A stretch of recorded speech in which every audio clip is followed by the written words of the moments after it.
हमारे बहुत से व्यूवर्स का सवाल रहता है कि सर अगर SC ST की ज़मीन हम लेते हैं तो वो दाखिल खारिज होगी या नहीं होगी। और SC ST की ज़मीन में अगर हम प्लॉट लेते हैं, आवासीय प्लॉट लेते हैं, आगे चल कर के सरकार उस ज़मीन का अधिग्रहण कर लेती है किसी योजना में, परियोजना में, तो उसका मुआवजा हमको मिलेगा या नहीं मिलेगा, या SC को मिलेगा या हमको मिलेगा। अनुसूचित जाति का कोई भी व्यक्ति अपनी ज़मीन कब अपने जाति के अलावा किसी अन्य जाति के व्यक्ति को बेच सकता है और कब नहीं। सब पॉइंट्स पर मैं आज आपसे इस वीडियो में बात करने वाला। मैं हूं सचिन और आप देख रहे हैं मेरा YouTube channel Sachin vlogs LKO। अगर आप मेरे चैनल पर नए हैं तो मेरे चैनल को अभी से आप सब्सक्राइब कर लीजिए और वीडियो को अभी से लाइक कर दीजिए, क्योंकि मैं आपके लिए इस तरीके के वीडियोज़ बनाते रहता हूँ। तो चलिए शुरू करते हैं। उत्तर प्रदेश राजस्व संहिता 2006 में अनुसूचित जाति एवं अनुसूचित जनजाति के व्यक्तियों को अपनी जो कृषि भूमि है उसके आंतरण पर रोक लगाई गई है। वह ज़मीन वो किसी अनुसूचित जाति के भिन्न व्यक्ति को नहीं बेच सकते हैं, या बेचेंगे तो उसका दाखिल खारिज नहीं होगा। उसका समाधान भी दिया गया है। अगर कोई अनुसूचित या अनुसूचित जनजाति का व्यक्ति अपनी ज़मीन बेचना चाहता है, उनको किसी तरीके की ज़रूरत है, तो वो अपनी ज़मीन बेच भी सकते हैं और किसी को भी बेच सकते हैं। जाति के व्यक्ति को, मान लीजिए आप कोई कंपनी है या आप कोई ब्राह्मण हैं, ठाकुर हैं, क्षत्रिय हैं, वैसे हैं, आपको SC की ज़मीन लेना है या कोई SC आपको अपनी ज़मीन बेचना चाहता है, तो उसके लिए आपको कलेक्टर से परमिशन लेनी पड़ेगी। ये उत्तर प्रदेश का नियम मैं आपको बता रहा हूँ। आपके ज़िले का जो कलेक्टर होगा उससे आपको परमिशन लेनी पड़ेगी और आपकी ज़मीन आप किसी को भी रजिस्ट्री कर सकते हैं। उस रजिस्ट्री में उस परमिशन नंबर का जो परमिशन मिलेगी आपको, उस आदेश का जिक्र करना पड़ेगा, वो आपको उसमें लिखाना पड़ेगा। तो इसी पर मैं आगे आपसे बात करता हूँ। आपके ज़िले के कलेक्टर से आपको परमिशन लेनी पड़ेगी और जिसमें कुछ समाधान दिए गए हैं या कुछ कारण दिए गए हैं। उन कारणवश अगर आप अपनी ज़मीन बेच रहे हैं तो कलेक्टर आपको परमिशन दे देंगे, उसकी जांच करेंगे और जांच करने के बाद आपको परमिशन दे देंगे। ये भी हो सकता है जांच में आपके द्वारा बताए गए तथ्यों को सत्य न पाया जाए तो वो परमिशन कैंसिल भी कर सकते हैं या परमिशन देने से मना कर सकते हैं। तो चलिए बात कर लेते हैं कौन कौन से वो कारण हैं, कौन कौन सी वजह हैं जिन पर आपको परमिशन मिल जाएगी। तो देखिए, अगर कोई व्यक्ति किसी ज़िले में रह रहा है, मान लीजिए आप लखीमपुर में रह रहे हैं और लखीमपुर में आपकी ज़मीन है और आपको किसी दूसरे व्यक्ति को बेचना है, अपने जाति के अलावा किसी और व्यक्ति को बेचना है, तो आपके पास कोई वाजिब वजह होनी चाहिए कि हमको इसलिए ज़मीन अपनी बेचनी है। मान लीजिए किसी को अपनी बेटी की शादी करनी है, किसी को अपना इलाज कराना है, या अपने बेटे की पढ़ाई कराना है, या कोई और काम है, आपके पास घर मकान नहीं है, घर मकान बनवाना है, आपके पास कोई दूसरा साधन नहीं है पैसे का, तो आप कलेक्टर के पास जाएंगे और आप वहाँ पर लिखित में ये देंगे कि हमारे भाई ये पैसे की ज़रूरत है और हमारे पास पैसा नहीं है, या हमको इलाज कराना है, या हमको बेटी की शादी करनी है जिसके लिए धन की आवश्यकता है, और ये धन की आवश्यकता मैं अपनी इस ज़मीन को बेच करके पूरी करना चाहता हूँ। तो कलेक्टर उस पर जांच करेंगे और आपको ज़मीन की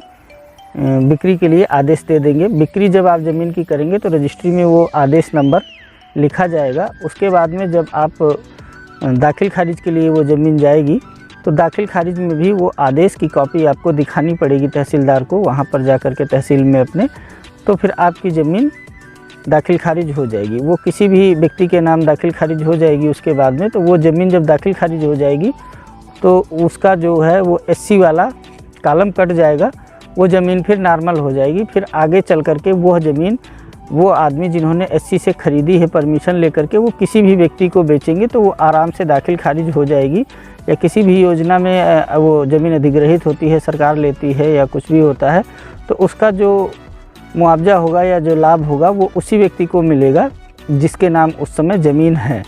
अगर आप उस ज़मीन के मालिक हैं, उस समय आपके नाम दाखिल खारिज है, तो वो आपको मिलेगा, ना कि SC को मिलेगा, क्योंकि SC ने वहाँ पर अपनी ज़मीन बेच दी और उन्होंने आदेश की कॉपी दिखाई, वो दाखिल खारिज हो गया। उसके बाद में जो भी व्यक्ति उस ज़मीन का मालिक है उसको मुआवजा मिलेगा। दूसरी बात ये हो गई कि मान लीजिए कि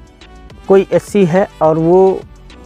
लखीमपुर में उनकी ज़मीन है और वो उनकी शादी हुई है मान लीजिए कानपुर में, वो कानपुर में शादी हुई, वहाँ पर वो निवासा पा गए, या कानपुर में उनकी नौकरी लग गई है, वो कानपुर में कोई बिजनेस कर रहे हैं, धंधा कर रहे हैं, वो हमेशा के लिए वहाँ शिफ्ट हो गए हैं,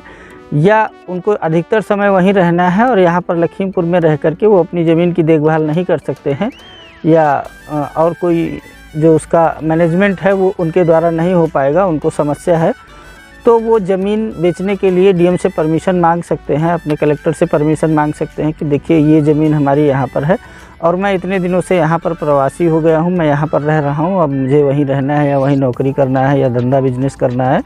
तो मैं यहाँ पर लिहाजा इस ज़मीन की उपयोगिता मेरे लिए नहीं है, मैं यहाँ पर इसकी देखरेख नहीं कर सकता हूँ या खेती नहीं कर सकता हूँ, तो मुझे ये ज़मीन बेचनी है जो हमारी जाति के से भिन्न है, तो उसके लिए आपकी हमको आवश्यकता, आपके आदेश की आवश्यकता है। तो उस पर कलेक्टर आपके आदेश कर देंगे, वो ज़मीन किसी भी व्यक्ति को आप बेच सकते हैं या कोई एससी बेच सकता है, या ये कहिए कि आप ले सकते हैं। आप एससी से एससी नहीं है, किसी भिन्न जाति के हैं,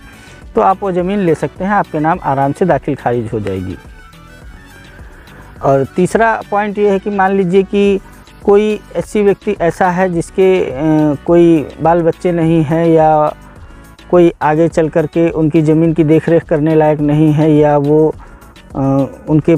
पैर में दिक्कत है या आँखों में दिक्कत है, अंधे हैं या लंगड़े हैं या कोई भी तरीके की विकलांगता है, वो ज़मीन पे खेती अपनी नहीं कर सकते हैं, तो वो अपनी ज़मीन किसी को बेच सकते हैं या उसको कह लीजिए पट्टा कर सकते हैं या किसी दूसरे तरीके से वो दे सकते हैं जिस पे कोई दूसरा उस ज़मीन को यूज कर सके। तो एक तो ये हो गया, ये बहुत शॉर्ट में मैं आपको बता रहा हूँ। अच्छा, ये जितने भी नियम हैं ये सिर्फ खेती वाली ज़मीन जो कृषि भूमि है उस पर ही लागू होते हैं। अगर किसी एससी से आप मकान खरीदते हैं, दुकान खरीदते हैं या प्लॉट खरीदते हैं जो रेजिडेंशियल कराया हुआ है, जिसका 143 या धारा 80 उन्होंने करा दिया है, उस पर खेती वो नहीं कर रहे हैं या खेती लायक नहीं है, वो ज़मीन राजस्व से मुक्त हो गई है, उसको आवासीय करा दिया गया है, तो वह ज़मीन कोई भी खरीद सकता है, वह एससी की हो या किसी की हो, किसी भी जाति की ज़मीन कोई भी खरीद सकता है। ज़मीन का मतलब मेरा ये है कि वो प्लॉट है या घर है या कोई और चीज़ है, आवासीय है या कृषि से भिन्न कुछ भी है, तो वो अगर एससी की है किसी, तो वो बेच सकते हैं किसी को, उसमें कोई भी रोक टोक सरकार के द्वारा नहीं लगाई गई है। यह जो बातें मैं आपसे कह रहा हूँ ये उत्तर प्रदेश की राजस्व संहिता 2006 के हवाले से मैं आपको बता रहा हूँ, जो उसमें लिखा हुआ है, जो उसमें बताया गया है, उसी के हवाले से मैं आपको बता रहा हूँ। और बाकी अधिक जानकारी के लिए आप किसी एडवोकेट से संपर्क कर सकते हैं, आपके ज़िले में, आपके तहसील में जो हों इन मामलों के एडवोकेट, उनसे भी आप जानकारी ले सकते हैं। और कोई कार्रवाई आपको करना है तो आप उनके मार्गदर्शन में कर सकते हैं। फ़िलहाल ये जानकारी इसलिए मैंने आपको दी क्योंकि बहुत कन्फ्यूजन होता है, हम लोग भी ज़मीन से जुड़े हैं, ज़मीन का काम करते हैं, तो बहुत लोगों का ये हमेशा प्रश्न रहता है कि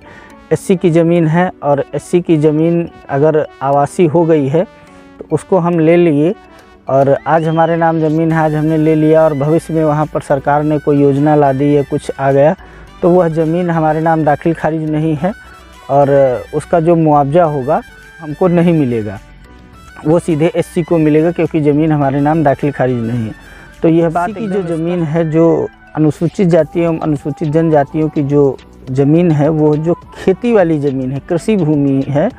उसी के आंतरण पर या उसी के दाखिल खारिज पर रोक लगाई गई है। वह आप बगैर कलेक्टर की परमिशन के नहीं खरीद सकते हैं। अगर कलेक्टर ने आपको परमिशन दे दी है तो आप उसको खरीद सकते हैं, आपके नाम दाखिल खारिज भी हो जाएगी। अगर वह ज़मीन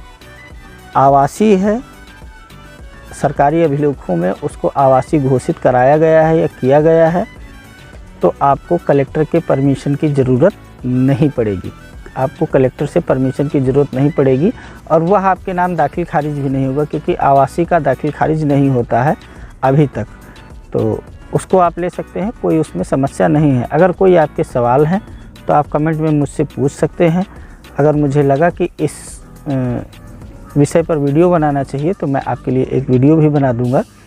और वीडियो अगर अच्छा लगा हो तो लाइक करें, कमेंट करें और शेयर करें। और अगर आपके कोई सवाल हैं तो आप मुझसे पूछ सकते हैं।